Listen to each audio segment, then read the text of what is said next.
When a casual race fan thinks of sports car racing, they're likely to think of Sebring, Daytona Road, or where we were last race, Le Mans. But sometimes things can get a little bit more crowded, such as the case for the competitors in the Autobahn Motorcar Group Sportscar Challenge as we race into the tight confines of Imola. And you're going to get to see how things pan out live here on the Global SimRacing Channel. Hi everyone, I'm Samuel Ryman, and alongside of me in the booth covering the LMP1 and LMP2 classes is Bill Soup Zahn, while Taylor Burris will be keeping an eye on all of the GTE action. Sean Crackers Ambrose is doing all of the button pushing from behind the scenes, and he's using camera sets provided by Dougie Beard. Taylor, when we have large fields at tight tracks such as this, there's a lot of different things you have to worry about. Your competitors are closer to you, it's trickier to navigate that traffic, and then there's just all the risks that the track itself poses as well. Yes indeed, and welcome everyone to Imola. Located in Imola, Italy, this small 3-mile course, 4.9 kilometer course with 17 turns has some of the most trickiest, if not tightest chicanes in all of motor racing. By far, this will provide a challenge that most drivers, even some of the top-tier drivers, will find difficult to overtake. To give you the opportunity to see what it is like to navigate through this wonderful sports car course, let us hop on board for a GSRC lap guide. Provides one of the best opportunities to overtake, but you gotta watch out for the braking because of the way the track jinks to the left. Also, keep in mind that this chicane has 3 apexes, and even though the last one is flat out, you don't want to pinch yourself too shallow entering it. Then there's a short burst of Villeneuve. Passes are a lot trickier here because the first half is rather quick. It's not uncommon to see drivers wind up in the gravel to the left because they carried too much speed. After that, there's almost no time before Tosa, but you do still see sneak attacks that are actually successful at this hairpin. The important part will be squaring it off for the best launch up the hill. Carrying momentum is important with how steep of a climb it is up to Piratella. Bring it across the track at the blind crest and then get on the binders. This left-hander is surprisingly tricky to get the car down to the apex, and every car I've ever driven here has experienced bad understeer. Then you'll switch sides yet again and line up for Acqua Minerale. This is one of the toughest corners on the track if you ask me. You're braking and turning on the first half and then have to be ultra careful not to go wide at the exit of the second half. Once again, we climb out of the valley and head towards another good chance for a pass, the Alta Chicane. The big thing here is you don't want to be too wide because it's narrow and the curbs are very tall. You're bound to see a few altercations throughout the day at this part. Finally, we head back downhill one last time. The run to Ravazza involves a curved entry, but what really deceives drivers is the drop in elevation under braking. It's stupid easy to outbrake yourself, and this is where I've seen the most locked up wheels during the lap. The second apex also plays a critical role because of the exit onto the front stretch. It's the longest acceleration zone of the track, so you really don't want to leave yourself vulnerable. The rest of the lap might be follow the leader, but this is where the side-by-side action really erupts. However, if you've kept it all together, you've now finished a lap around Imola.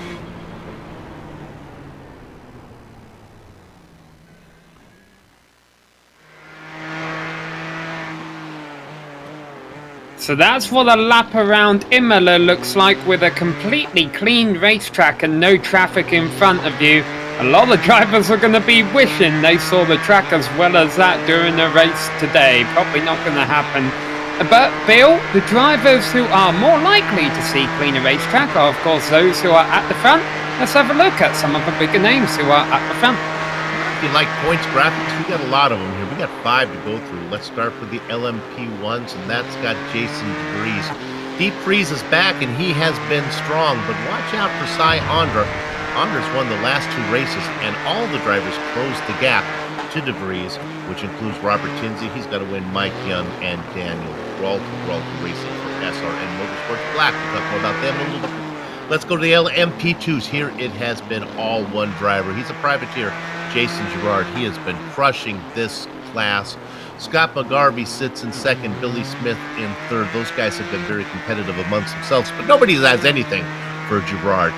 Ross Booth and Mark Schindel all hold station. You can notice as we go to the next graphic, as we get farther along into the season, not as much movement in the overlays as we look at the GTEs. Now this one is interesting.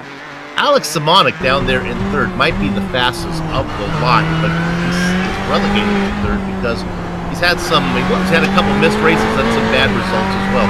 Stephen McGarvey only has 1 win. Paul Darling only has 1 win. then you have Bradley Haley down there in fourth, another driver who is fast. And how about this guy, Dean? He's been good. He's been fun to watch. Keep an eye on him. We got one more to look at in this class, and that's the AM Championship. No uppers or downers on this one. Everybody holding station. Paul Lindsay up by 18 points on Kevin Santana, who was at the top earlier this season. He's had some hard times of late, and he's down in second. Samuel Scott, Manuel Ejiri, and then Matt Owens round out your overlay. Last one to get through, and we go to the team standings. And again, it's SRN Motorsports Black. That's got Gralty, McGarvey, and Huff. These guys pride themselves on not usually having anybody leading a division. Not the case now, as McGralty is actually leading in the LMP2s. You know what? I got that wrong. I think that is Scott McGarvey that is on that one. So he is indeed in second position. This is his brother, Stephen McGarvey, who is the leader in the LMP and the GTEs. So that team living up to their reputation of just having strong performances, celebrity, no real stars. TMC Carbon, TMC Racing, SRN Motorsports Orange down there in fourth, and then finally swapping positions, Autobahn West with John Ulmer, the captain down there, Billy Smith, and David Santana. Okay, that'll do it for the team standings. Let's get it back to you. And we are entering the final 10 minutes of qualifying currently here at Imola. It's last chance qualifying session currently going on, but not a whole lot of drivers out there. Kind of makes sense, honestly. Why risk mixing it up with drivers and cars from other classes during a 15-minute session? So these drivers trying to make the most of a clean racetrack. Not a whole lot out there for LCQ. Let's take a look at the race details here for today's race, which will be coming up, as we mentioned, in about 10 minutes time. This is the 7th season of the AMGSC, round number 9 of 14. These drivers will get 2 drop weeks throughout the season. Race distance is going to be a short one today, just 60 minutes long. You do have restricted fuel, but other than that, you get to play around with the setup as much as you want. If you do get 24 incident points, you will be disqualified. That might be something we honestly have to keep an eye on, because it's easy to pick up incident points here, Taylor. And I've got to imagine that's going to be one of the things you don't want to do, is pick up incident points if you want to walk away the winner here today. Of course, one of the biggest things our drivers are going to have to be worrying about here today is going to be lap traffic. This is not like Le Mans where it is wide open, a lot of places to pass. Here, you got to pick and choose when and when not to make those battles happen, especially for our LMP1 cars who go around this track in under a minute 30. So these cars will be catching up to our GTE and LMP2 cars quite quickly before the race is over. So drivers are going to have to be careful to keep focused on what's going on in front of them, as well as for our slower traffic going on what's behind them. Another thing is going to be that fuel strategy. With that restricted fuel, drivers are going to need to know when is going to be that opportune time to make that pit stop, so that way they're able to pull an advantage possibly over their competition. And then finally, of course, is just going to be racing as best as you can to try and conserve some points. A lot of drivers who have been having some really good runs recently cannot seem to close the deal out on those points. So this is going to be that time now to where they need to choose whether or not to push the car in order to try to recover and in effect stop the bleeding on their points championships. The last 2 races in all 3 classes, Bill, have seen back-to-back winners. Syandra has done it in LMP1, Jason Gerard has done it in LMP2, and Alex Simonik has done it in GTE. However, Simonik is not our points lead in GTE due to consistency, and once again, I do not see him on the entry list for today.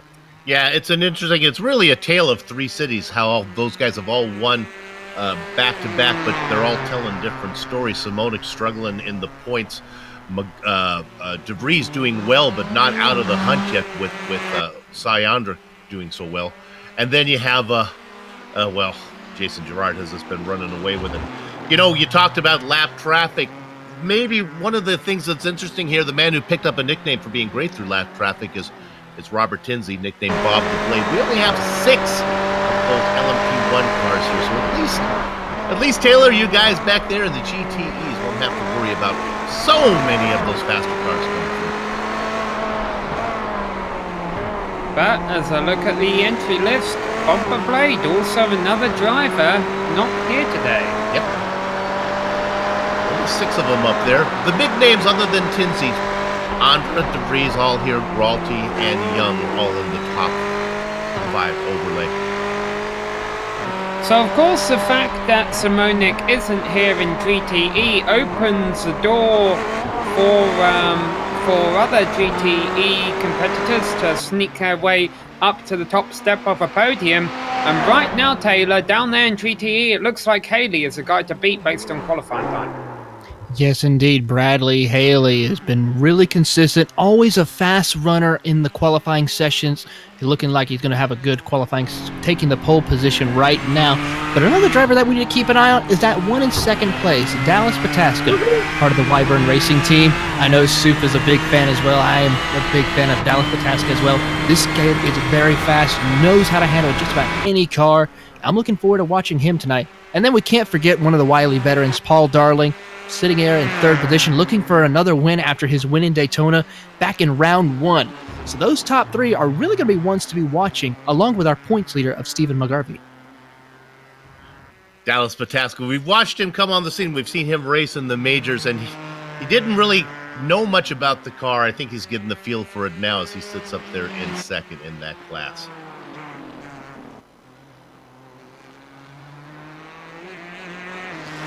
Entering the closing minutes of qualifying. Once again, really not a whole lot going on track right now, because I think the LMP1s all wanted to qualify together, the LMP2s wanted to qualify together, and then the GTEs, they all went into their allotted qualifying sessions. Not a lot of drivers wanting to mix it up at the end of the session here. Let's have a look at the track conditions. Not too shabby, honestly. A rather cool track temperature here today, so there should be plenty of grip out there for these guys. One of the last times the sun is going to sit up there and remain up there in the same place it is, with the night-to-day transitions coming. But yes, a fun day to go racing, I think, both for the drivers and for the two-dimensional fans that have come to see the action. Yeah, I gotta say, with this new day-to-night transition, this will change the way we race here on iRacing. Looking forward to seeing how that will affect our driving as well as the handling of these cars, especially if this goes into a night race the next time we ever do a late afternoon start. Oh boy. Do they get to set like the time of month, time of year as well, so the sun takes the right angle through the sky? I don't know. Yeah. I believe the answer is yes on that. Oh, you're kidding me. Yeah, because there was, I can't remember if it was on Twitter or something, there was a screen grab or where iRacing said this is what it looks like at 9 p.m. at this track on June 9th or something like that. I remember that. And I think also you... Go ahead. I'll bet you iRacing is probably programmed in solar eclipses if those things happen. You can't see the solar eclipse in real time. And of course, there's also, they can increase the time of how fast that sun will set or rise as well. So that's another thing to think about too, especially for these 60-minute races. If we want to see a day to night, we still might get that opportunity. It's like pretend you're racing on Venus, right? That's a faster planetary. Okay, I'm done. Yeah, I'm not. I wanted to say I want to see us get a racetrack in Africa and get the sunrise quickly on that. Be like watching the Lion King. Gee, oh, we're missing. For all you who are missing Joe Peak, don't worry, he'll be back next round. Keep us all in order. K-Alarmy will be an interesting racetrack. Alright, we're about finished with qualifying here. Only 2 cars, GTE cars at that out on track. Mark Kudrowski and Christopher Sherburn. Sherburn's got a bit of work to do. Kudrowski as well, a bit further down the order. And checkered flag waves, but they'll have time to finish up their laps.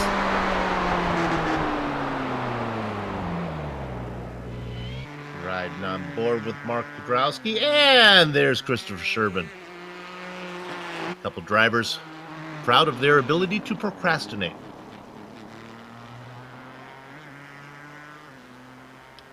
Just 3 races left after today's race, as we mentioned. The next race will be in 2 weeks' time, and they will be at Monza, so another Italian circuit there. Of course, far different layout, much more high speed, rewarding drivers who can handle the low downforce. Let's see if Sherburne can pick up a couple of spots. Right now he's 34th on a 35 car grid. I'm sure he'd like to move up from that. Yeah, this series sets up the schedule geographically. They first have their western run where they go through Daytona, Sebring, and Road Atlanta, and Road America. And then they go to the east, where they, I guess, considered Europe, where they go to Le Mans, Imola, and where we are, Monza. Sherburne jumps up 3 tenths but doesn't improve his position. So let's go ahead and start getting this grid sorted for everyone, since no one else is going to be able to complete a time lap in the next 40 seconds. All the LMP1s, and by all of them I mean the 6 of them, up at the front of the field, being led by Cy Andra. Jason DeVries will be on his outside, and those two have almost a full second over second row. Drivers Mike Young and Daniel Grolty, Lionel Dupet and Robert Kansian round out the 6-car LMP1 field. Bill. Get to my class, you got Scott McGarvey. He's going to be inside of Jason Girard, so Girard's going to have to do a little work. Sheldon Rosenblum, fan favorite, going to be sitting in 3rd inside of Ross home booth. Billy Smith II is going to be in the 11th position. That would be 5th in class, 11th overall. Kevin O'Keefe is going to flank him. James Stacy and Mark Shadell. Shadell's able to get that qualifying time, and he's going to sit 8th in class. Sean Reese and Alan Haysbeth in the final row. All right, Taylor. Starting on your pole position in the GTE class is going to be Bradley Haley. Right alongside him is Dallas Pataska, followed by Paul Darling and Paul Lindsay in row number 10. Next up on the list,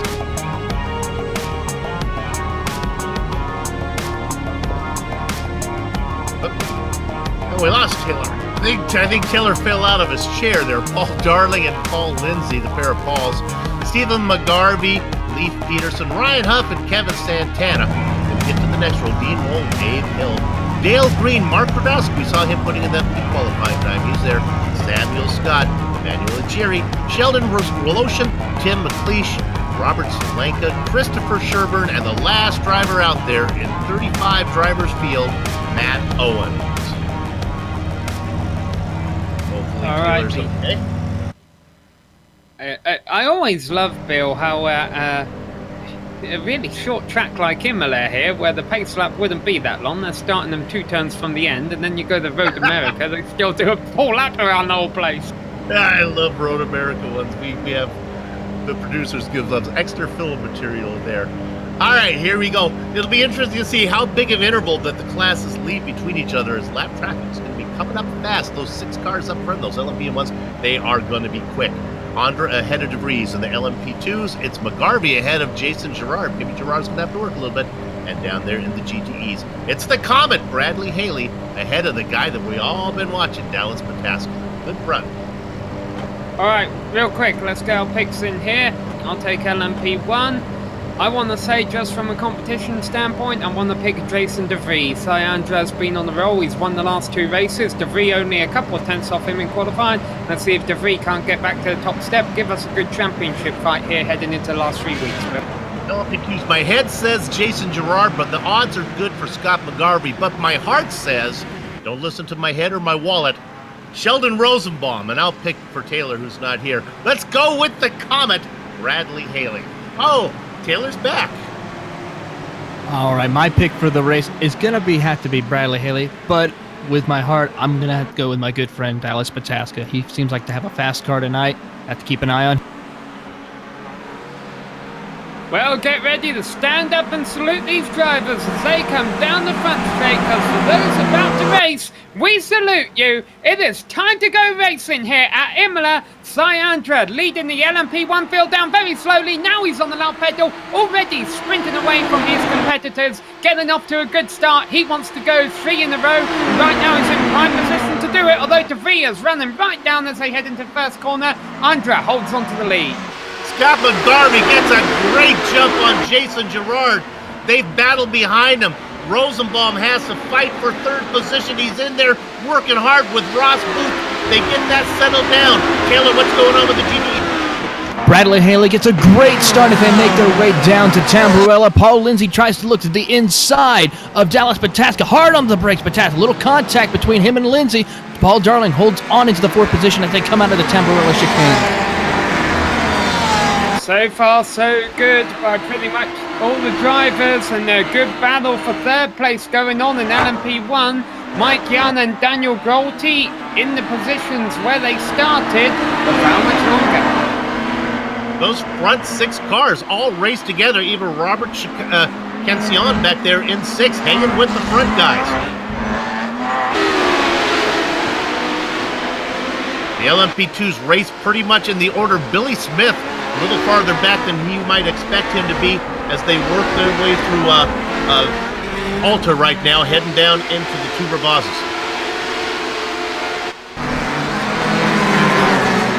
Pataska gets off as they come out of Key Mineral as they make their way down towards the next chicanes. He drops to 4th, but Bradley Haley still pulls on to the lead with Paul Lindsay holding on to 2nd. Great run for the GTAM driver.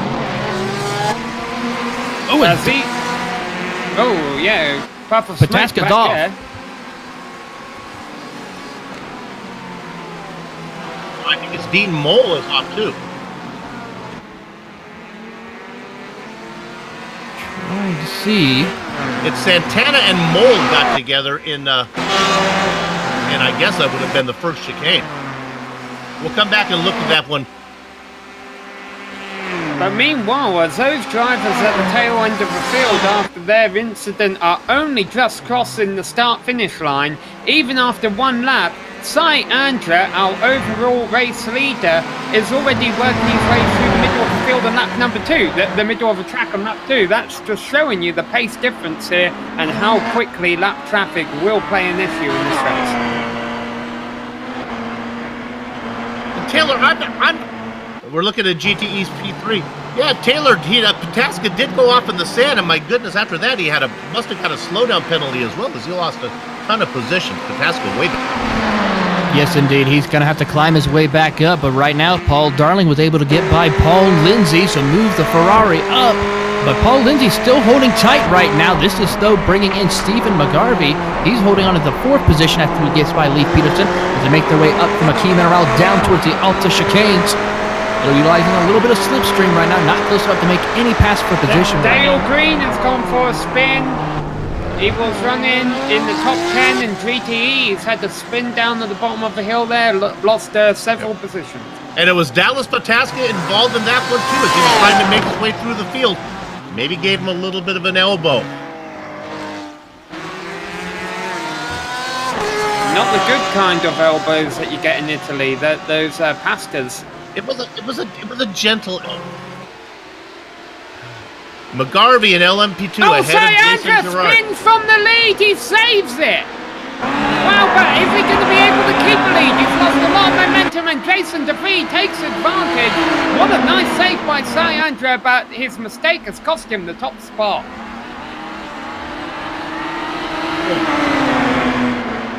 We'll come back and we can watch it. We'll continue the fight. We won't go back to the replay yet. Boy, he got the car about halfway sideways. It slid perpendicular across the track. It ended up pointed straight. He got it back in the low gear, got it going, lost momentum. DeVries made the pass, but now here comes Hammer chasing him down. And I think he's going to get him right here. Massive top speed advantage. He'd been pulling away from him several tenths of laps, so it didn't take too much longer to get back up to the top spot. But yeah, as they went down the hill into Aqua Minerale, where we've seen a lot of issues already in today's race. Looks like maybe he just had too much rear brake. Looks like this battle's simmered down now. Maybe we can catch a replay. Well, you dial out that downforce. Yeah, you're going to be fast down the straightaway, but you're going to be harder to handle through the twisty sections. And that's kind of what bit him right now. Let's look at the replay here of Andra. There he is. And you can see the lead that he had. Watch how he keeps the car from looping around, and then it ends up pointing in the right direction. The car just wouldn't get wound up in time, but he's back in front again. That's the kind of thing you can only get away with once or twice, Taylor. Yes, indeed. Dean Mole, however, was able to get away with it. Lost a ton of positions after spinning out of the Alta chicanes. He's going to have a lot of work to do, as Dallas Pataska is now going a lap down right now. So, tough night and a tough start for the Dallas Pataska. There's Dallas.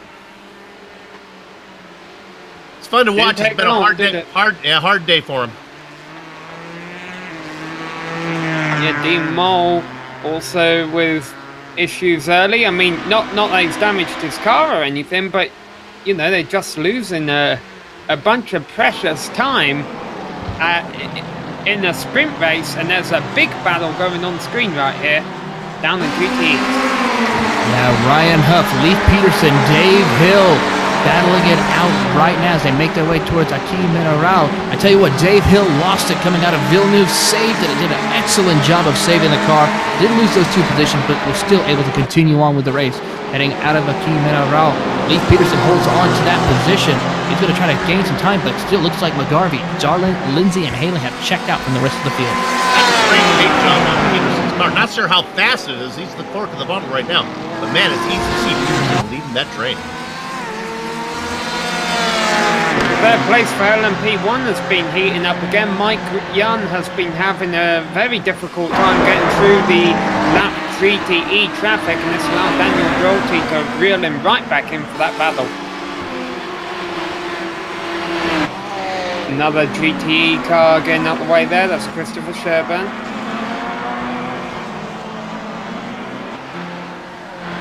Syandra having a tough time getting through the lap traffic too. Top 4 LMP1 cars all nose to tail. And they have about 5 seconds. Here comes DeVries on Andra right now.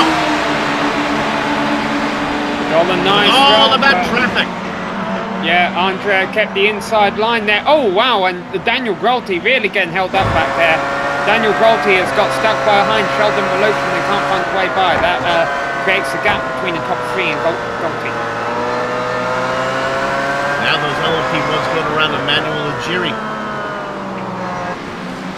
Getting there first was Andre. He's going to be able to make up some ground as the other guys had to take the wide way around. Look at the speed differential as they go through Sam Scott, Kevin Santana, Mark Kardowski. This is some intense racing going on here. Yeah, well, this is... my goodness. This was and we got action in LMP2 as well.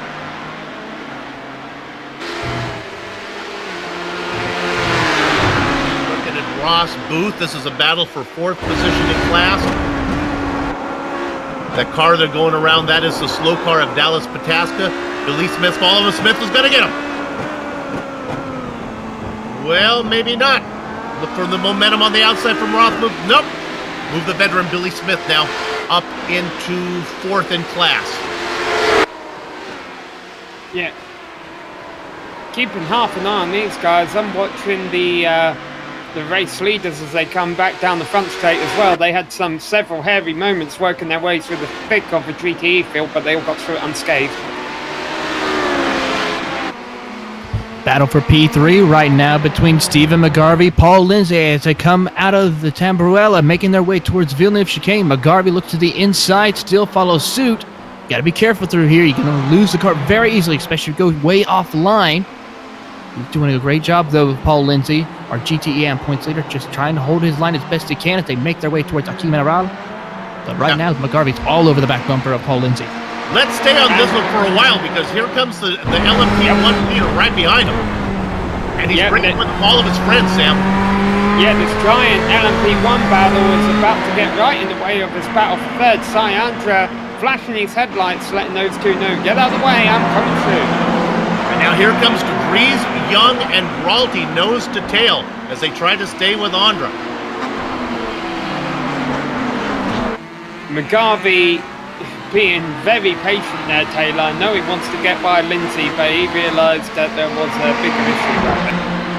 He's also got to make sure he is in contention for the championship, so he's got to make sure that he does well just to make sure no major incidents happen. He does want to get by Paul Lindsay, even though they're in 2 separate classes. This is still a certain X amount of points for him to help gain ground, if not pull away from Paul Darling. So, but right now he's still trying to get by Pass before they get into Tamburella. I'll just tell you verbally that the front three drivers in LMP1 were able to get around the GTE leader of Bradley Haley. Haley having a nice run in GTEs, well out there. Yeah, it's a good thing it's not real Weld here, because he might be quite an unpopular person at the end of a race, winning this race in a Ford in the homeland of the Tifosi, whereas Ferraris are running second, third and fourth behind him.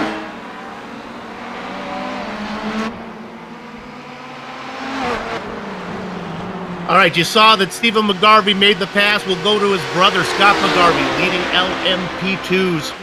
He's being chased by Jason Girard. It was surprised to see Girard second on the grid. McGarvey got a great jump off the start. Girard able to run him down. Those two drivers begin to pull away. They got 5 seconds back to fan favorite Sheldon Rosenbaum. Rosenbaum will hang on to that podium position, not for very long, because Billy Smith is coming.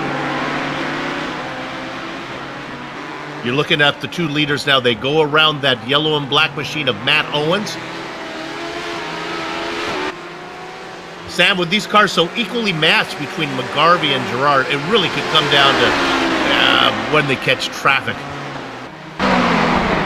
Well, it could come down to pit stops as well, Bill. I mean, you know, if traffic is an issue, you realise you're catching traffic, make a pit stop then. Try and gain over your competitors. Another good battle here in GTE, Taylor.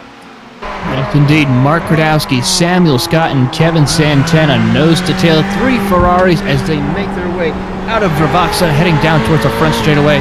Looks like, though, that Gradowski went a little bit offline, hit a little bit of dirt. Got to be careful not to get an incident point for that. They'll want to go over that limit here, especially this early in the race. Right now, it is still going to be Gradowski holding on to that position P8.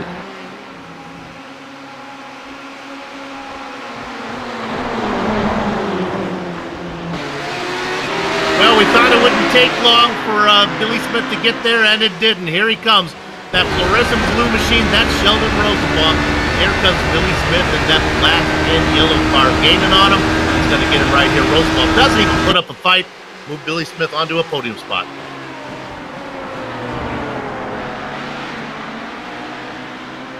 He's got about 5.5 seconds to get up to the two leaders, but they're starting to have to work through traffic. That's McGarvey and Girard. Let's go to McGarvey and Girard right now, and LMP2 leaders. They're coming up behind a couple guys battling for a position. Robert Solenka and Dale Green. Let's see how this plays out. There goes Scott.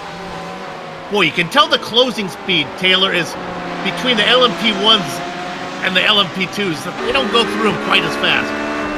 No, it takes a little bit of them just trying to make sure they have a hole for these LMP2 cars for the most part. There's certain parts these LMP2 cars can able to get by, but for the most part, it's very difficult through the corner sections of the track to get by these GTE cars. They got another one now. They come up behind McLeish, Tim McLeish. He's going to get that one done as well. There goes Scott McGarvey, and now Sheldon Verwolshan does a good job of getting out of the way. But look at this. McGarvey gets Woloshin and Girard doesn't. So there's now that battle is broken up. And now McGarvey can see what he can do running some hot laps. I'll tell you what, gentlemen, I'm looking at lap times between Haley and Paul Darling. That last lap by, Paul Darling ran a 138.43 compared to Bradley Haley's 138.7. And this is no lap traffic around them or the LMP cars coming around them. So I say give it time. The prancing horse of that Ferrari of Paul Darling will probably put the fight to that blue oval Ford. Darley always talks about he doesn't have time to put in practice time, that he puts his practice in at the early part of the race. That's why he's not maybe the best qualifier, and he's a great closer. So watch for him to be really fast. Wait, hard in the wall goes Sklenka. Things were getting a little dicey between the GTE and the LMP2 cars. I think Sklenka might have been trying to serve a slowdown, or he was far off a pace for he got rear-ended from behind. It was Dean Moll who got him. Not really Moll's fault. Yes, Sklenka just slows right down next to the initial chicane, almost like it was serving a slowdown or something. I'm not really sure what happened.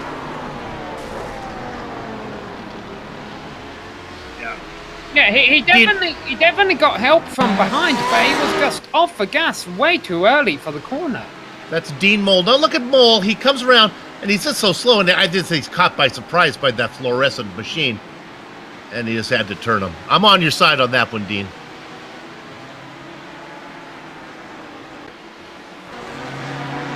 Let's go back to the LMP2 leaders. This is fun. They've just worked their way around Kevin Santana and Samuel Scott. This pass is going to happen not from pace. It's going to happen from traffic. And my goodness, that was the car of Mark Kudrowski. Oh, he was stuck in no man's land. Jason Girard does a good job of staying on the throttle and not hitting him.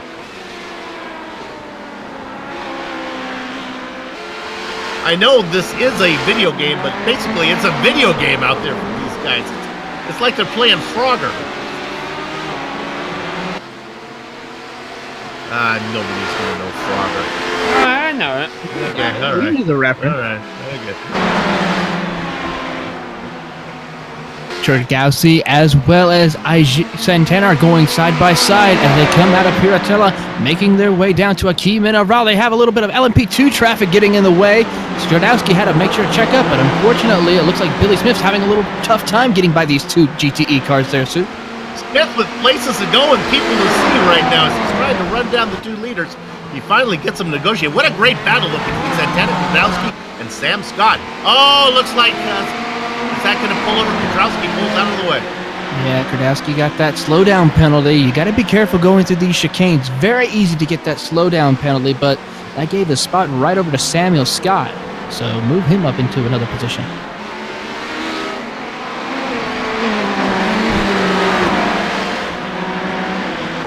Boy, Mike Young and Daniel Grolte working their way around traffic, and off goes James Stacey behind them.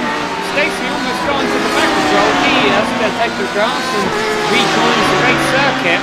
But Young and Grolte, they've never been too far away from each other all race long, and now Grolte might finally be thinking about trying to make a move for third as they head into Campbello. They've got more lap traffic ahead of them though. Marchandale, LMP2, Sheldon Woloshin, GTE, and they've got to try and work out a way by. Young has to back off. Will that allow Grolte to make a pass here? He's looking down the inside.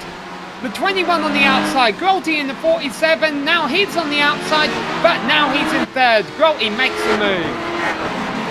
That was fun to watch. They come up behind Mark Schindel. Schindel's also having a great race. He's up a couple spots in his class. He'd be 6th overall in the LMP2s. And that right now he's... Oh my goodness, as Schindel is really slow and Mike Young almost got into the back of him. It's okay. They keep racing. Now we're going to go through here as they work through a Jiri. Oh my goodness. They get it sorted out. Wow, in front of him, Grolte didn't give Kudrowski a whole lot of room entering the chicane. Not a whole lot of room. A little bit of contact almost wheel to wheel, so that could have been much worse going through the Alta chicanes for Kudrowski.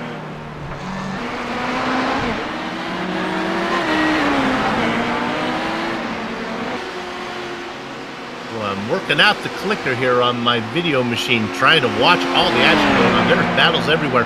In the LMP1s, it's sorted out. They've spread themselves out a little bit, so there's not a real battle going on up there. LMP2s, it's still McGarvey being chased by Girard. I can't imagine the pit window is going to open very soon as we catch up with Leif Peterson here. Yep, Leif Peterson right now, along with Ryan Huff, have to worry about Cy Andra, our LMP1 leader, getting by. These two have been battling the past couple of laps right now. Leif, pretty much the only Porsche doing quite well here tonight in Imola. So they're having a good run, running inside the top 5. Yeah, you can stay on that battle and watch the LMP1 guys work their way through it. You saw Andrew go through. Here comes Deep Freeze. Freeze goes around 2 of the 3 cars. But he gets pinned behind Peterson.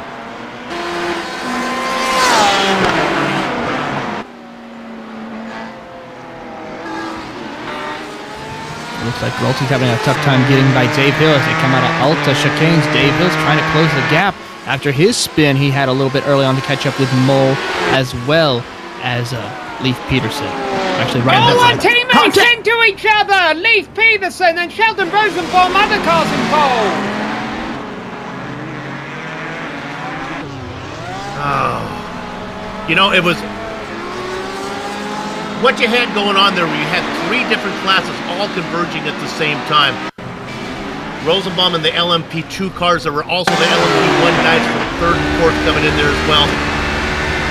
Peterson, the innocent victim of his teammate. I'm assuming they're teammates there, Bill. That's a very identical paint scheme, otherwise.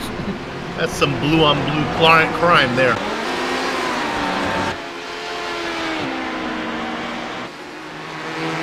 Yes, I can confirm by looking at the writing on there. They are teammates. It's a team I'm not familiar with, so maybe they've changed names.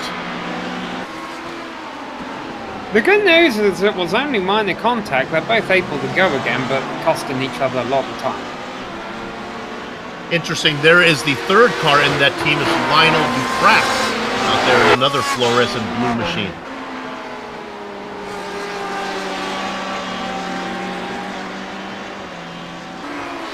Trying to get the mission stop 25. I can't quite make it out.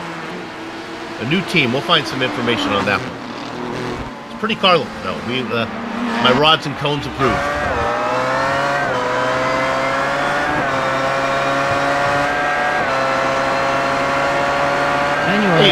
Has interesting spin on through a key mineral. He sure did. It was kind of a fun little drifting racing line that he took right now as we're talking about it. I think it was trying to upstage Cyan's moment from earlier on. It's going to be hard to do that. Oh, Alan Hasselbeck. His LMP2 machine just got a piece of a wall. I think it got away with it without too much damage. Unfortunately, Hasbeck not having the greatest of races is running last in LMP2 out there. It could have been worse though. Looks like it got away without too much damage.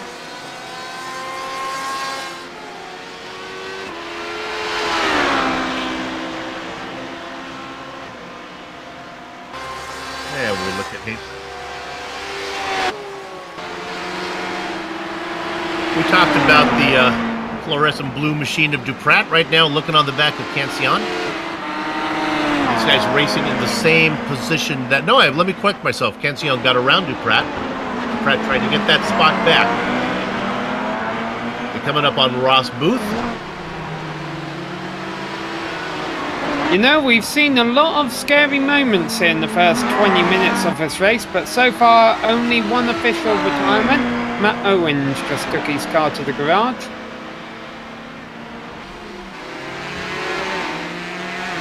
Kevin Santana as well as Leif Peterson battling it out as they make their way down towards Alta Chicanes. Coming out of there, it is still going to be Santana holding on to the position. Peterson trying to make a little bit of recovery after his incident going into Ravazza with his teammate of the LMP2 class. Down towards Ravazza they go. Hard onto the brakes they go. Santana gets a little bit loose. Oh, he spins it out right there. Peterson able to get through cleanly, but Santana... no contact with the wall or the barriers, just gets back out on track and continues on.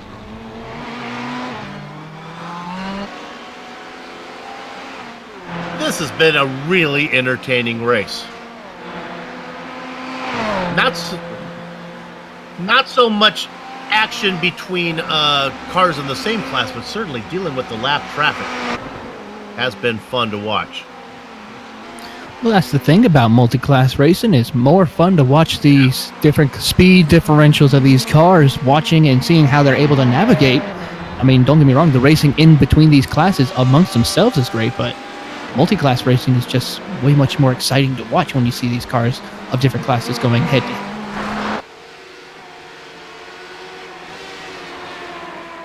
Sheldon Rosenbaum has lost a few positions, obviously, from that incident. He's trying to gain them back, running Mark Schindel down. He'll be getting 5th position back if he's able to pull that pass off. Schindel has had such a great race. He's picked up 3 positions. Those are real positions that he picked up. That's not from attrition. He's actually got around those guys.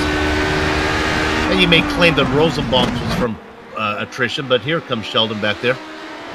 Schindel in the yellow and black car. Maybe it's green and black. Citrus and black. Let's go with that. All right. Let's go with food. I'm going to call it citrus and licorice. Being chased by Sheldon Rosenbaum. And there is no food that is blue. Blueberries are purple. There we go.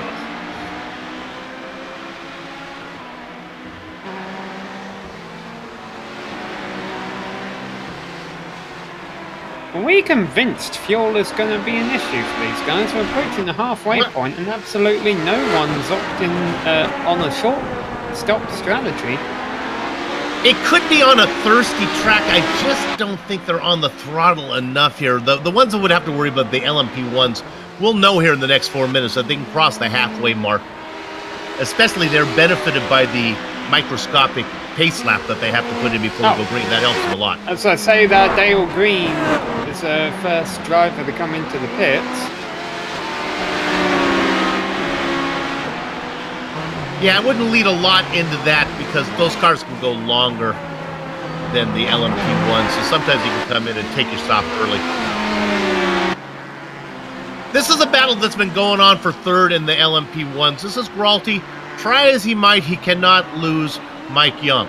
Mike Young, try as he might, cannot pass Daniel Gralty. They got clean track ahead of them.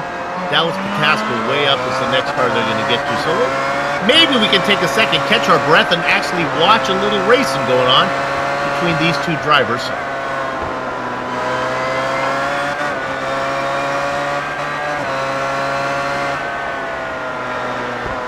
And again, I believe these cars are similarly painted as well, so they're probably sister teammates. They work their way around Pataska. I've seen a lot of grey and orange cars out there today. Good battle, by the way, going on between Kudrowski and Santana. Not good news for Alan Hesbeck, who has to drive around them both. These two definitely aren't teammates there, Taylor. Very contrasting paint scheme. No, indeed, they're not. Santana gets late on the brake as they make the Tamburella. Really good job. He hits the curb, though. That gives Kudrowski the opportunity to get by. Our overall leader says, hold on, let me by. Now you can start racing again. Yeah, Kudrowski is really pushing hard right now as they come out of Villeneuve right now. Santana, though, is holding on as they come into Tosa. I'll tell you what, this racing between these two has been quite well. Kudrowski is having a tough time trying to get by Santana. Santana trying to recover after his spin as well. As they make their way towards Aki Mineral.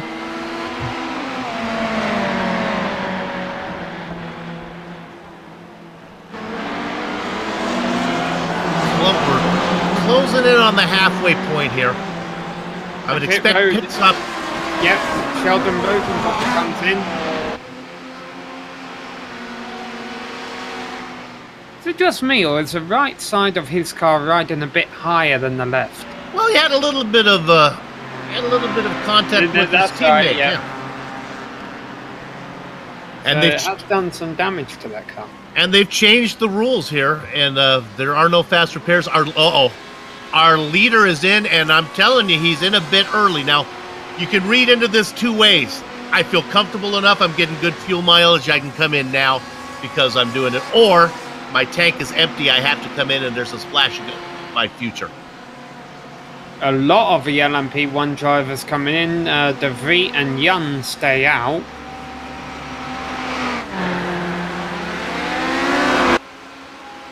By the way, you gotta love pit exit here. I mean, it's not dangerous because the oncoming traffic can kind of see you coming out of a pits, but dropping you out there right on the racing line heading into Tamburello creates some interesting battles sometimes. All right, Sai is rolling now as Andre's gonna cycle out, I believe, in fourth. Emmanuel Here has had a less than pleasant slide through the grass this time. He's pointing backwards in that one. He's been practicing his spinning. This one he doesn't quite do quite as artfully as he doesn't get the wall though. Get an idea of exactly what happened here.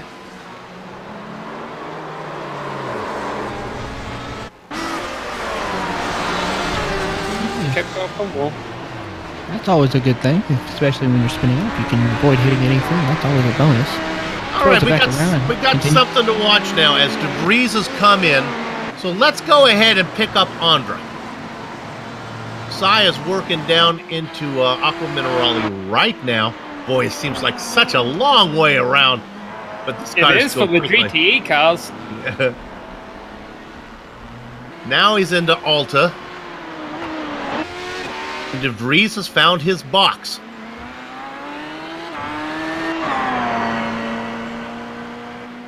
Andra's just going down into Ravassa. DeVries still sits. Come on, DeVries. Time to go. Don't put in enough fuel. Let's get out there.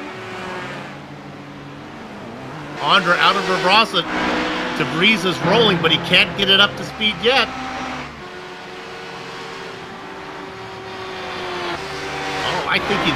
Andra carrying 184 miles an hour down the straight, and that's going to be enough to just shoot him back out ahead of DeVries by about only 2 seconds. I think DeVries has a second into that lead.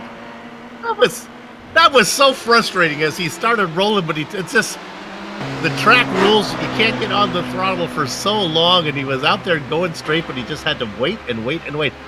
The battle for third, as we watch more cars come out the pits, the battle for third was also quite close. We've been watching Grolty and Jan all race long. Grolty, though, a few seconds ahead of Jan after the round of stopped. Ah.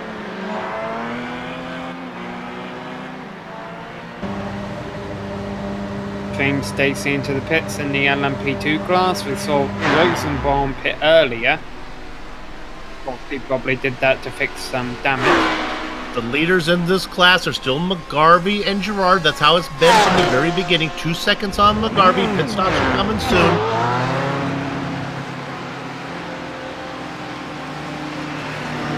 Stacey's going to cycle out. He's racing near the back of his class. I'm not even sure he's going to get out in front of Rosenbaum. He just not. Well, this is I guess the overcut, as the driver from second position comes in first. And the leader stays out. Scott McGarvey's going to stay out. As does Billy Smith. So Gerard in his stall. Andra out in front by 3.4 seconds over DeVries. Taylor's still waiting for your guys. If we look at our leader there in the LMP1s, still waiting for you guys to come in, right? The GTEs, nobody's come in, right? Yeah, we'll be the last group of cars to come in for pit stops probably within the next 5 or 6 minutes or so. But right now we do have a good battle looking through the field right now. This is between Samuel Scott in his Ferrari against Ryan Huff in his number 41 Ford as they're making their way towards the Alta chicanes. Doing a great job. Looks like Scott got a little bit better corner exit off compared to Huff as they make their way down towards Ravassa. Scott's trying to utilize closing the gap as best he can. He might need a little help when the faster cars of the LMP cars come by to maybe close the gap. But right now he is closing in a little bit as Leif Peterson is up in front of them ahead, pulling away. But about another 5, maybe 6 minutes before we see our... Oh, actually, speak of, Ryan Huff coming in. Calling me a liar.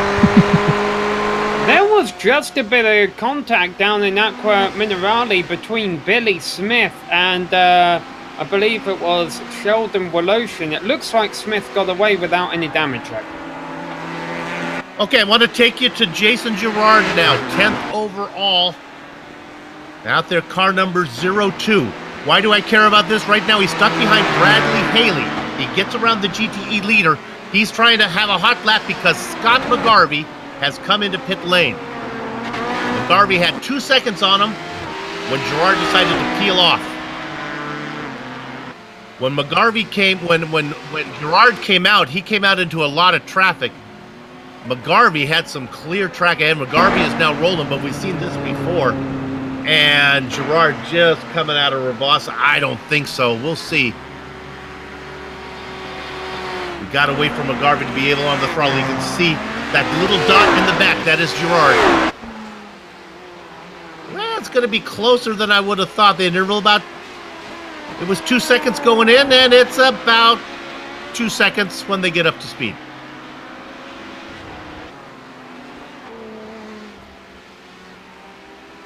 Smith rolling out, so if he did get any damage from that incident I saw a lap ago, he might have been able to pull the fenders out from that.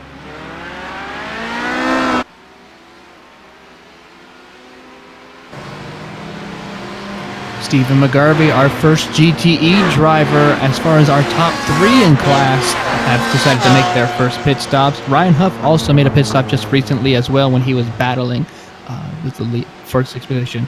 Sam Scott is also coming in this time right now, so looks like this might be the lap where we see our GTE drivers.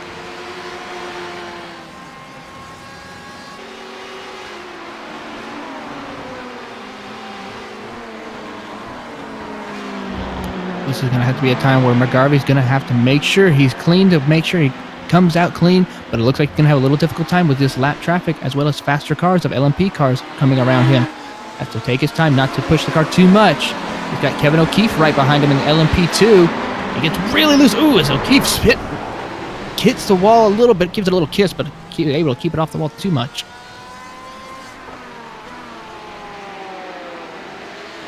Replay here of what happened to Mr. Rutgers Kev. As mentioned, definitely not an ideal scenario for him, but looks like he lives to race another day. His drivers have been getting too lucky with these incidents so far. Eventually one of them's not going to be lucky. And Mike Young, as we come back from this replay, one of the drivers who has been running top 3 really in LMP1 all race long is in the pits again. Well, he got into it with Mark Kudrowski, and this is ugly. If we can find him, Mike Young, he's done. He just... Oh, it was... We're going to see how far back it was. It's hard to say. Yep. We're going to take a shot at it. It was a while ago. Oh, there we go. Catching the tail end of it. See if we can get another angle. Oh, the way the wreck finished there almost looked like a hardware failure. Yeah, no, he gets into it with the slower car, and then he's on the sand, and then there's no... Once your day's with Hasselhoff, there's no stopping the car. Ouch. So he's having a great run with Gralty. That's not going to happen anymore. Now, up in the LMP1s, this interval between Cy Andra and Jason DeVries goes anywhere between 0.8 of a second to 2 seconds, depending on how they catch traffic. I honestly don't know which car is faster. Well, DeVries has been a lot faster with traffic, because the gap was up as high as 3 seconds following their pit stop, and now it's down to just 1. And you see, he's flashing his headlights. He knows it. He's telling lap cars, hey, look, I've got a character trace right here, and not a whole lot of time left to chase it. We're hitting the final third of this race right now. Our leader, Bradley Haley. Go ahead. Bradley Haley, our GTE leader, decided to come down to make his pit stop. This, though, gives the position over to the lead of Paul Darling. He will continue on. It looks like he thinks he can go another maybe lap or 2 before he decides to make a stop, needing to gain as much points as he can to catch up with McGarvey. He needs to make sure he stays in front of him before the end of the race is done.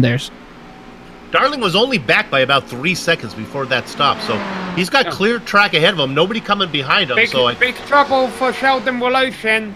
Sheldon Woloshin has lost the front end of his number 53 machine down at Aqua Minerale.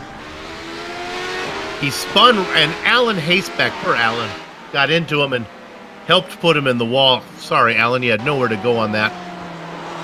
Alan back there racing at the back half of the LMP2 class. And Woloshin gets loose in front of him, and Haseback has nowhere to go. Manuel Aguirre has another spin coming towards Tosa, coming out of the Villeneuve. Yeah, remember these drivers do have that 24 incident point limit still, but the battle for the lead is on. DeVries has caught Cy Andra, and as they come down the hill, they're working their way through lap traffic. Andra able to get through the last couple of turns there just a bit better than DeVries, but DeVries will be able to gain his slipstream here, try and make something happen down the front straight into Tamburello, but I think it's not going to happen this time around. A bit too far back. DeVries would have had him, but they ran into the back. Well, they didn't run in, but they got into traffic between the 2 cars that are pitting, and one of those cars that decided to come in, I believe, is Paul Darling. Yes, indeed. Paul Darling has decided to make his pit stop right now. Bradley Haley's making his way towards Ravazza, so we'll have to keep an eye, see what he's able to do. Paul Darling's still in his pit box at the moment. Darling, or Haley, is now just coming out of the second half of Ravazza. Seeing where Darling is right now, he is coming out of his pit box, so this might be a little bit of a drag race when they come towards the line. Trying to keep an eye on this, also battle on the overall lead. Let's see what happens here, Taylor. Haley was able to get by very quickly and easily over Paul Darling. Paul Darling now has to put the hammer down to catch up with only not too much longer to go in the race. Andre and De Vries were running down the lap GTE cars of Santana and Scott, who are still battling for position. They've been battling for position a lot this race, but now they've got Billy Smith in front of them. They've got Ryan Huff in front of them. They've got to find a way by these guys. De Vries hopes that Andre gets held up a bit more this time around. Asai able to use the racing line, gets a good exit on the final turn and is safe for one more lap. He tries to tuck in behind Billy Smith, get a bit of a toe to help run down the guy he's chasing. We got battles in all three classes. Andre being chased by De Vries, McGarvey's being chased by Gerard, and Darling, well, he's trying to catch Bradley Haley. Yeah, that pit stop kind of could have put it back to where it was originally before the pit stops, about 3 seconds or so between Haley and Darling, but I think give it a little more time.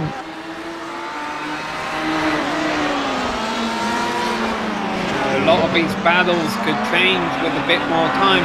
Another battle I'm keeping half an eye on in LMP2, Bill, is Mark Schindel and Sheldon Rosenbaum. Those two haven't really been able to get away from each other. Yeah, Sheldon Rosenbaum had that damage. I think he came into the pit stop. The car's looking better now. At least it looks more level. We've seen these guys race before. Mark Schindel having a great race. I think Rosenbaum's going to be faster. I think the car's feeling good. Look for that fluorescent blue machine to make this pass here pretty soon.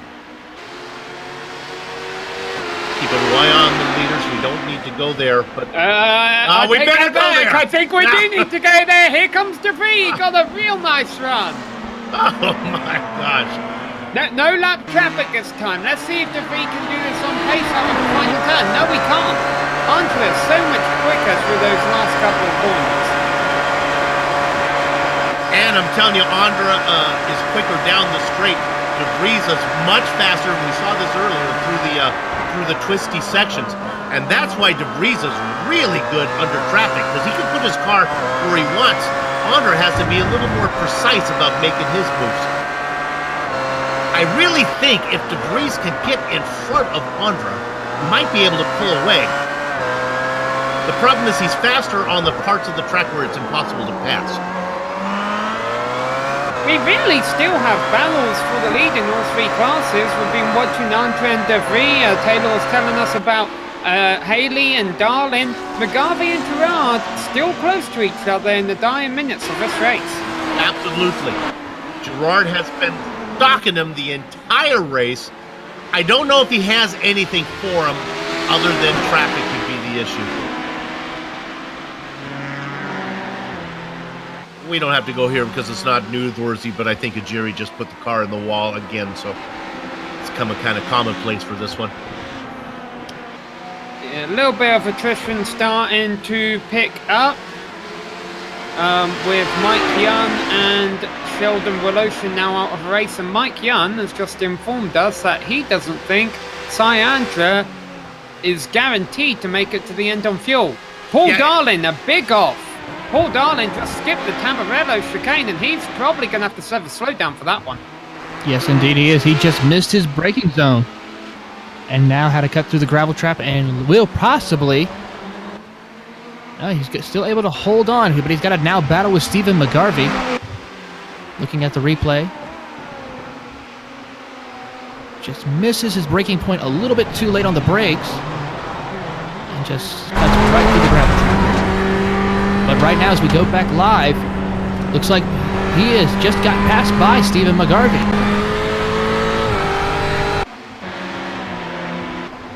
Nope, he's able to hold on to the position. It's a good day for the McGarvey brothers. One running in the lead, one running in third position. Just to follow up on the point about Andre and fuel, He came in with about a minute and a half of before the halfway mark, but because the pit stop was so slow, by the time he got rolling, it was almost at the 30-minute mark. So yeah, I understand. It's interesting. It is definitely interesting. That could also be why De Vries is so quick here. Well, that's a problem for Andre, isn't it, Bill? Yeah. It's not exactly like he's in a position where he can afford to save fuel. De Vries is all over the back of him. I mean, now if he recognises, hey, I'm definitely not going to make it to the end, and yields position to De Vries, then he's got a bit of a safety cushion there. 12 seconds ahead of Grotti and about 3/4 of a minute ahead of Hansien, who, by the way, has got up into 4th place without us really noticing. Yeah, and Andre... And look here that at was McGarvey that and was the Armstrong. LMP2 leaders that Andre just went by, and that's kind of bunched those two up. Right. Andre was able to put 3 cars between him and De Vries, and 2 of those cars were McGarvey and Gerard. Now, there goes the dark car of De Vries going by. So you can see how close the battles are here in our fastest 2 classes. Andre with about 2 seconds on De Vries, but I think De Vries is going to be much quicker, and Andre maybe in fuel-saving mode. McGarvey, well, let's just do it by car lengths. 1 car length behind is Jason Gerard. And now they're about to lap the GTE leaders. All 3 of our class leaders on track. Bradley Haley, with his pit stop, was able to pull an excellent gap over Paul Darling. Paul Darling Sean goes... Rees is on the racing line. Well, they will avoid him. Right in front of Haley. Holy smokes. If we're able to get an onboard of this one, it'll be better from Bradley Haley's car than it. Oh my gosh, the leader of GTE's almost had a nose full of car. Here's Bradley Haley.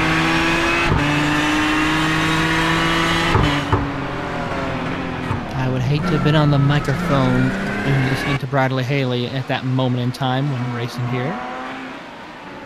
Sean Rees, he was really struggling to get out of the chicane, sliding all around, and eventually his car parked right in the middle of a racing track, really, in a blind spot of the circuit.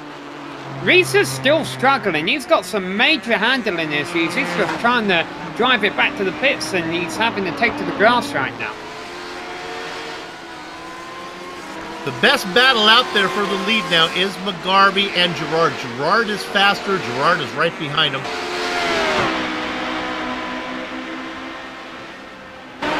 If you're having trouble distinguishing those cars, McGarvey's in the kind of silver, orange, and black car, and Gerard's in the silver, orange, and black car, if that helps.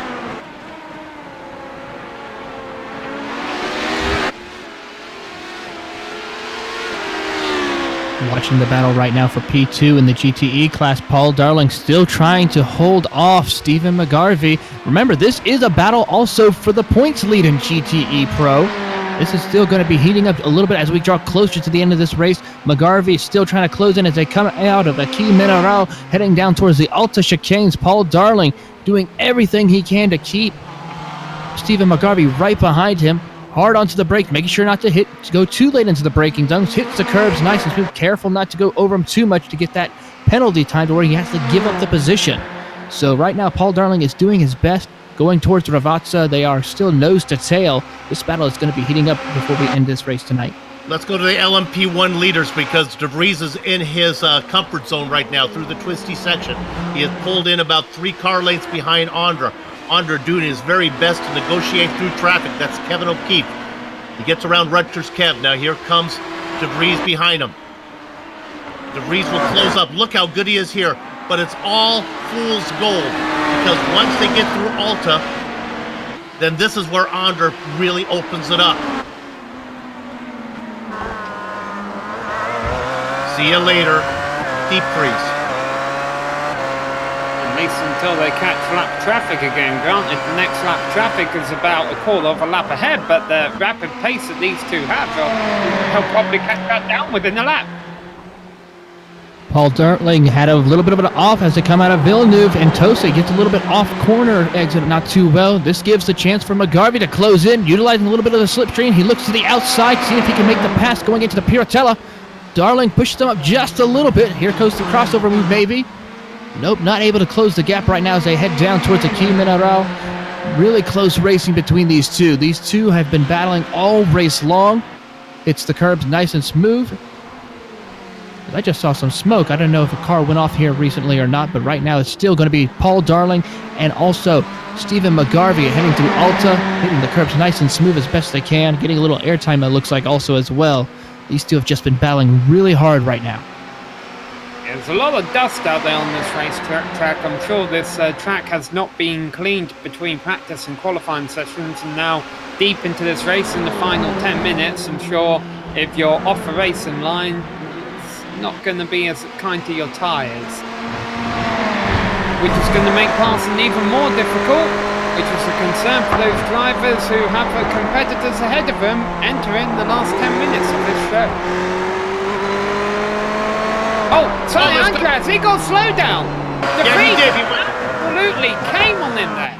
He went over the curves of the last chicane. I'm not sure if he had to serve a slowdown or if he just lost momentum, but DeVries is all over him. Now they work around Pataska.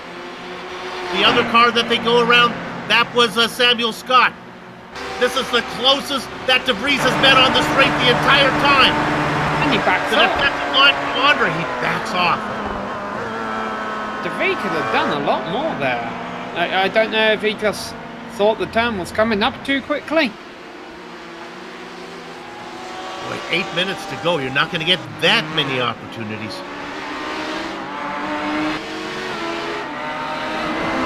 Maybe he's not... Oh, big off for Christopher Sherburne. He's able to recover it. Doesn't hit the wall, but it looked a bit scary. Probably not worth a replay as we enter the closing moments of today's race. Lots of battles left to be resolved.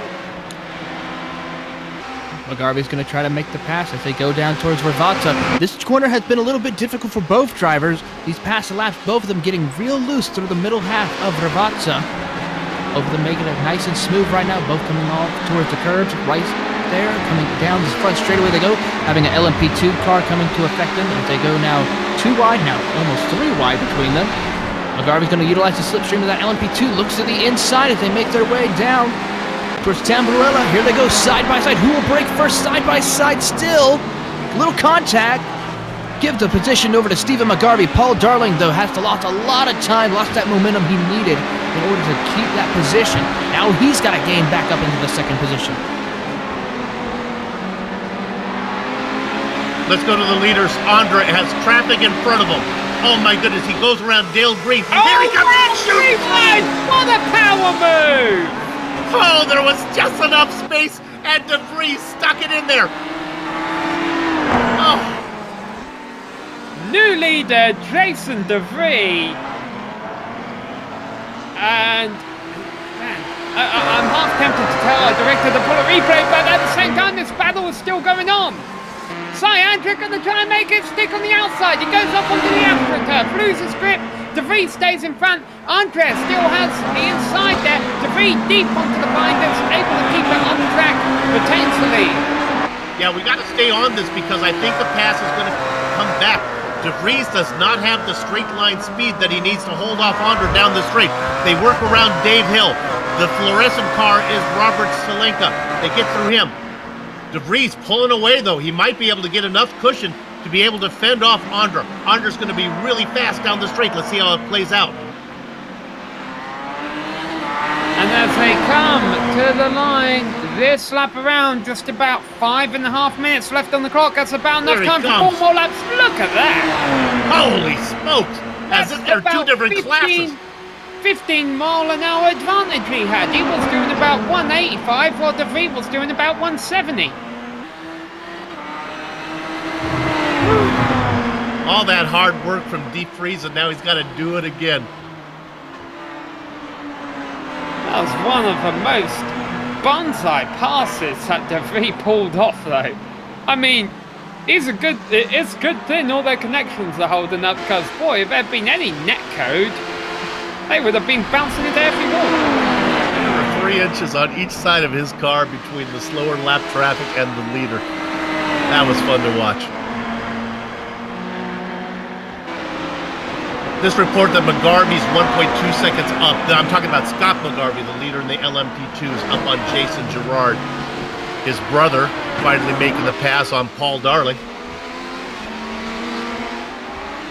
Andre's getting held up again, but not by much. Oh, yes he is! Oh, Here goes DeVries again to the outside! DeVries doesn't like making easy passes. He's got it. Well, he can only do it. His car's only faster in certain parts of the track. This is where everyone makes the pass, and this is where there's no way that DeVries can stay with Andre. Again, fuel still in question for Cy. Yeah, and that's bad news that there were 4 minutes, 10 seconds still on the clock, because we're turning about. Whoa! Oh, Jason DeVries really getting held up there. That's Mark Schindel. Yeah, the way I calculate it, in 3 laps' time, they'll cross the line with about 10 seconds left on the clock. So I hope they counted for that extra lap. So the problem that Cy Andre may have, Sam, if I hear you correctly, is he actually may be too fast for his own good here, as he might have to go an extra lap. And he can't slow down because he'll lead him up.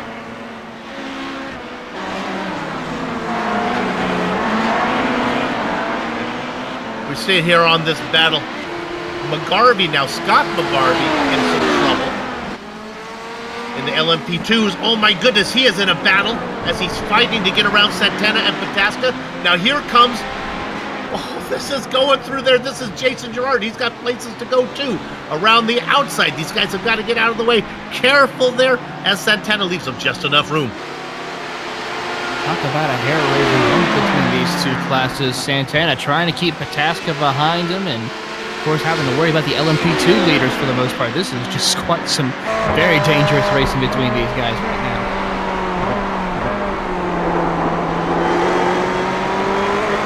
And as this goes on, Andre has opened it up. Now that could be one of two things. He's so comfortable that he has enough fuel that he can run full throttle.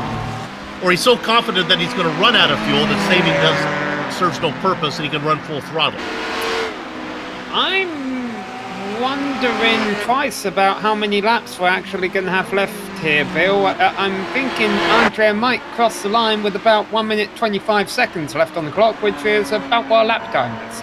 Yep. So I don't know how many laps we've got left in this set.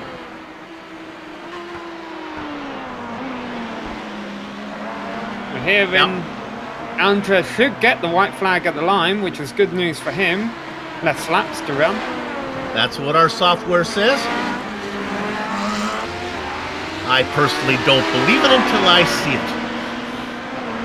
Andre around Alan Haysbeck. We'll know soon enough here as he gets into 14 and 15, the two Rivazes. He's opened up a second gap on DeVries. Boy, he really wants to see a flag that has no pigment right now. I think he will. Yeah. I think there's 1 minute 20 seconds left on the clock. So yeah, he'll the checkered flag should be waving while he's in the last turn. And Jason DeVries is aware of that. He's got a nice run on him. This is not Andre's race yet. This is the battle. This is it right here. Girard has had enough. It costs him a bit of time to McGarvey. So we'll keep an eye on the leaders. Yeah, McGarvey now, Scott McGarvey now safe in second. Girard, no jeopardy of losing that second spot to Billy Smith. Scott, yeah. So we're watching the overall battle for the win, the best battle on track. It's been that way throughout most of the race. DeVries has been all over the back of Andre, has not been able to do anything with him. Andre had a big moment in this turn earlier on, keeps it together this lap round. And no lap traffic for these two to navigate now. DeVries should be able to get through this chicane faster, but I think that'll be too little, too late. Andre currently holding about a second over him. You see DeVries using all of a racetrack and then some, which can backfire against you actually. You can get a slowdown for doing that. DeVries doesn't. It doesn't matter. Andre a little bit wide through the penultimate turn, keeps it together. DeVries will get a bit of a toe, but the start-finish line comes up too quickly, and Andre crosses the line and win here at Imola. I think we're going to go to Bradley Haley's going to be next as Haley's working through Ravazza. Bradley Haley leading from start to finish pretty much for the most part of this race. A dominant performance for the Comet coming to the line. He will pick up the win here with the Blue Oval Ford at Imola. Now McGarvey heading into Alta. He can breathe a little easier after the off that Jason Girard had. Girard chased him the entire 60 minutes. Could never get him. McGarvey going to pick up the win if he has enough fuel.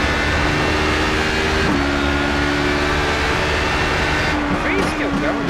Hell. Want to make sure we are finished. Yes, we are definitely finished. I think. And here comes Scott McGarvey. Let's give him the winner of the LMP2s. He picks up his second win this season. Well, let's get the camera back on DeVries. Yeah, they crossed the line at 1 hour, 3 seconds. Andre must have thought the race was over.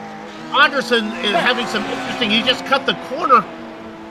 He's done that a few times, but look at our graphics. It's saying this is the final lap still. And Jason DeVries going for it. He's going to cross the line. And I think DeVries is actually going to win this race. I say Andre's been aborting all the chicanes like he thought the race was over. DeVries gets the win. Andre was running. I think it was not so much that, Sam. I think it was out of fuel. I think that was his only way to get to the end. Wow, so DeVries is... So now let's call the class winners again.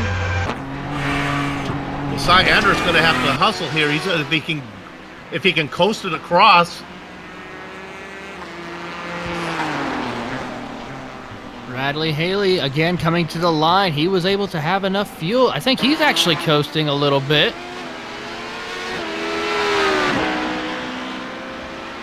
Haley gets there, and now let's make sure everyone gets to the end. McGarvey's comfortable.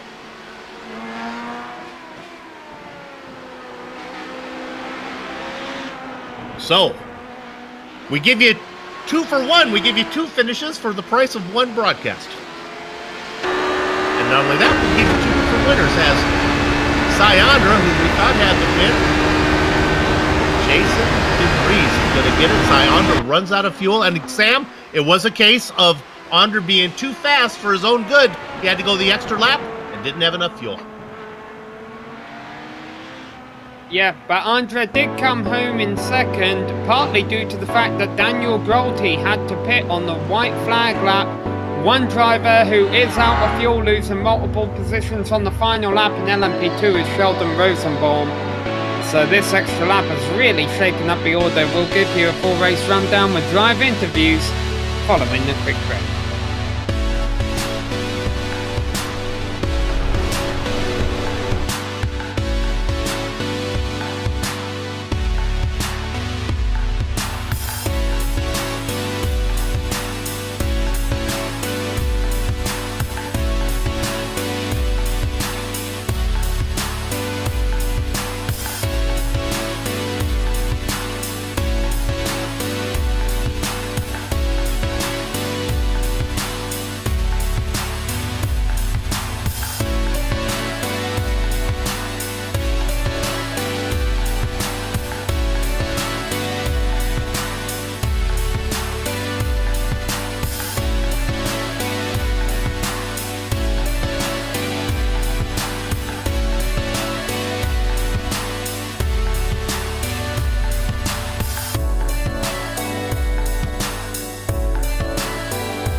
Hello and welcome back to Imola, where we just witnessed round 9 of the GSRC.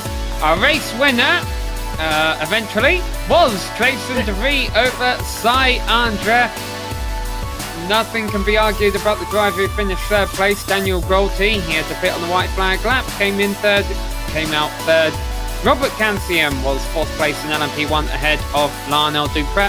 One LMP1 driver didn't make it to the end, that was Mike Young. Bill.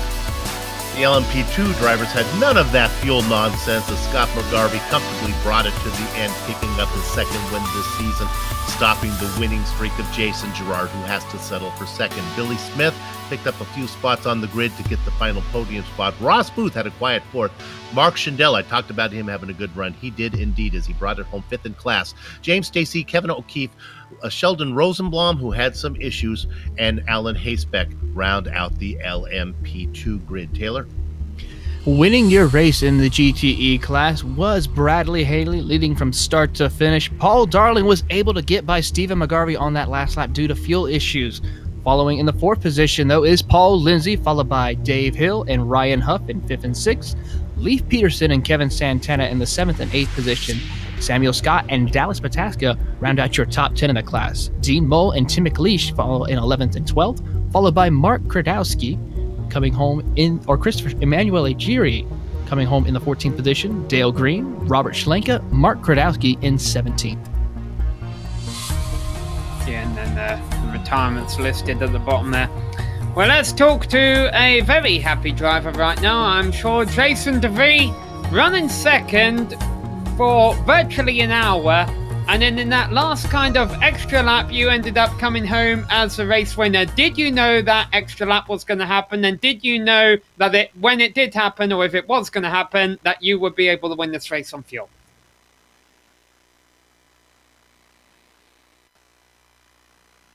He still may be out there. Complicated question, so we'll give him a second to think about it here.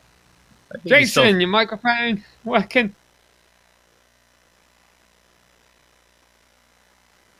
We'll wait for Jason to come in here, and it looks like, I think he's still shocked that he won this one. That's he can't figure out how technology works. Well, okay, so Jason DeVries having a bit of mic issues there, so let's talk to Cy Andre. Cy, second place doesn't look bad on paper, but we saw the race and we're sure you are not satisfied with that. I feel robbed right now. That's what I feel. I feel robbed, honestly. I think I'm going to go have a word with race control after this in a little bit. I'm just I mean, we saw it on our timing and scoring that when you cross the line for essentially what was a white flag lap, you were at the 1 hour and 3 second mark, but iRacing said you still got an extra lap. I mean, what else could have you done? I thought I had played it to perfection. I knew that the moment Jason went an extra lap, I had to save a lap on the following stint. And that's exactly what I did. And I saved an extra lap. And I was doing mental math the entire time I was in the car. And I thought I'd played it to perfection, where I'd cross the line a few seconds after I would be taking the white flag. So, I don't know. Maybe it's something to do with how the lap times are calculated or how the white flag is thrown. But like I said, I just feel robbed right now. Well, obviously, the last couple of laps of this race are controversial and don't end too well for you. However, the race that you and Jason had going up to that point was quite spectacular, particularly due to the fact that it looked like you had a very low downforce car and he had a very high downforce one, and that was leading to some interesting battles. Absolutely. I was watching my mirror more than I was watching ahead most of that second stint. Just keeping tabs on what the gap was behind, how much you'd close in the twisty bits, how much I'd gain on the straights. It was definitely a game of chess, cat and mouse, that sort of thing. But I think the move he did to pass me with 5 minutes to go, I think that was definitely one of the ballsiest moves I've ever seen in iRacing, and I congratulate him for that. We agree with that, but I'll tell you this much. One of the ballsiest saves we've seen all year came from you at Aqua Minerale early on in the race. Can you talk us through? Yeah, at that point, I thought I'd just thrown the season because, if I had DNF'd here, I think that would have been my championship down the drain. So I kind of just went full save, basically. Just did everything I could, just drew upon all the experience I had in the car, and I just managed to bring it back and I don't know how I didn't destroy it over the curbs on the inside of Aqua Minerale or didn't spin it into the wall on the outside. But thank you for that shark fin on those LMP1s. That's all I can say. Well, congrats on surviving that and making it to the finish. We know you're not happy with the podium step that you're standing on, but hey, it was a great show for us to watch, and we look forward to seeing you back at Monza in a couple of weeks, and wish you a bit more luck. Thank you, guys. I'll be watching it back in a minute here. That was our second place finisher, Sayanja.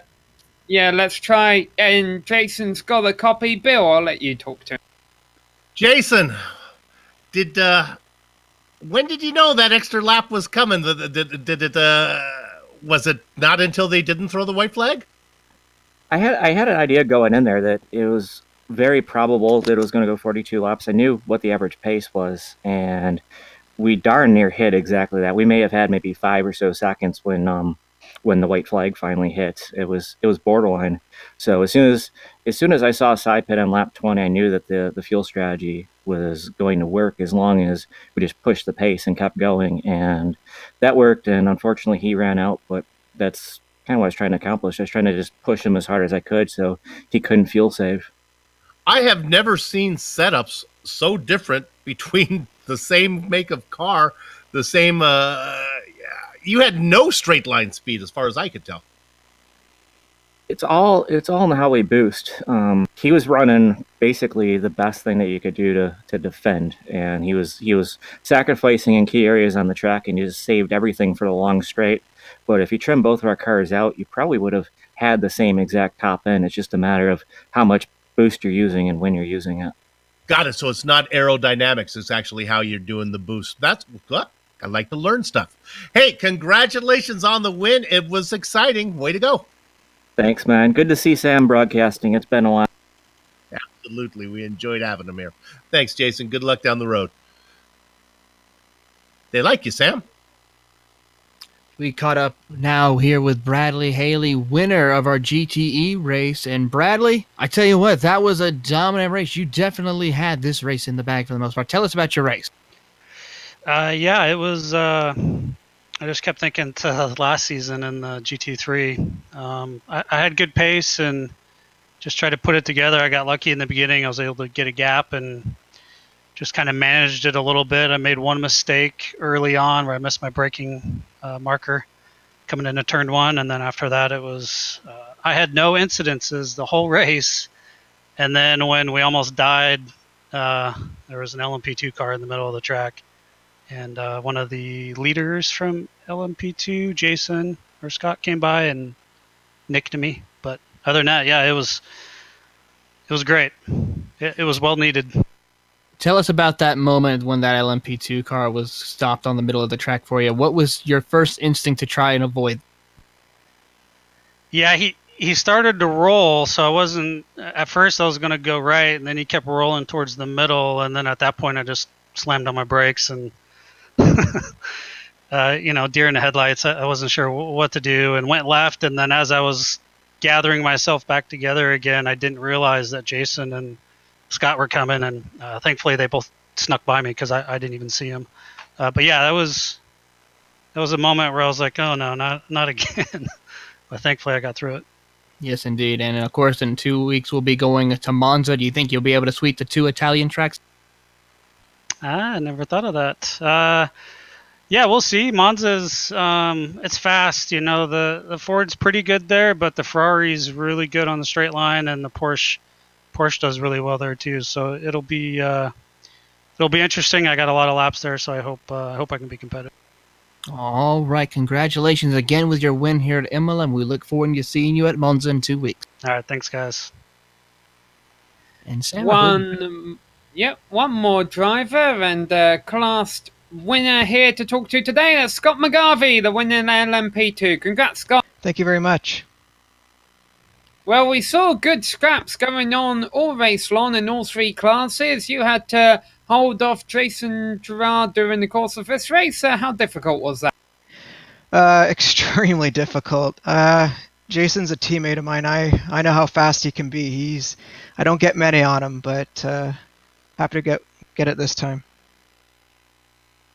Now, how does this affect things going into the last three races? Because as far as the championship goes, Gerard has kind of been on a tear, but do you think you're kinking away in the armor here? I'm just going to take it one race at a time, and where I end up, I end up. That's definitely a good way to take it. So how would you rate your chances at Monza of continuing that tear? I'm pretty comfortable at Monza. I'm pretty sure I can get a podium there. But, we'll see. We saw a lot of big moments, big slides, especially down at the Acqua Minerale hairpin throughout the race. How tricky was the LMP2 car to dance around here? Were there turns that this car wasn't getting through that well? I thought the setup was great everywhere, all race. I didn't have too many problems. I don't know what more to say to that. All right, well, a good handling race car, and you were able to hold off a strong driver behind you. We wish you the best of luck at Monza in 2 weeks, and congrats again on your victory here today. Thank you very much. All right, well, that is going to wrap up today's broadcast here at Imola. Boy, what an interesting finish that was. Like Jason DeVries says, he had to pressure Sayandra into keep running those fast lap times so that he would burn fuel. Maybe they would go to a 40-second lap. And some people will say maybe that 40-second lap shouldn't have happened, but at the end of the day, it did. And DeVries was the one who had the fuel and the pace to bring home the checkered flag at the end. And that's definitely going to spice up the championship in LMP1 heading into the final three races, as we mentioned, just 2 weeks away from round number 10 of 14 at Monza. We would like to thank John Ulmer and his team, as well as all of the organisers and the competitors in the Autobahn Motorcar Group Sports Car Challenge for coming out here tonight and putting on another great show. Thanks to all the companies that provide the software and hardware for our broadcasts, and you can see those all listed on your screen. Additional thanks goes out to Eric Ekholm and June Lalonde, who provide us with our wonderful music. See the screen for how to get hold of more of our work. Thanks to the team today, Bill, Taylor, Sean and Dougie. If you'd like to find out more about GSRC, you can find it at globalsimracingchannel.com. We're also on Twitter at GSR Channel, and you can also give us a like on Facebook and follow us on Instagram at GSRC_ground. Don't forget to head on over to our YouTube page and hit that big red subscribe button as well, so that you don't miss another moment here on GSRC. All of the upcoming races for our other series are listed on screen, so check those out, mark them down on your calendar, and don't miss another second of drivers racing it up for all they've got here on GSRC. But until next time, race clean, race hard, and we'll see you on the track.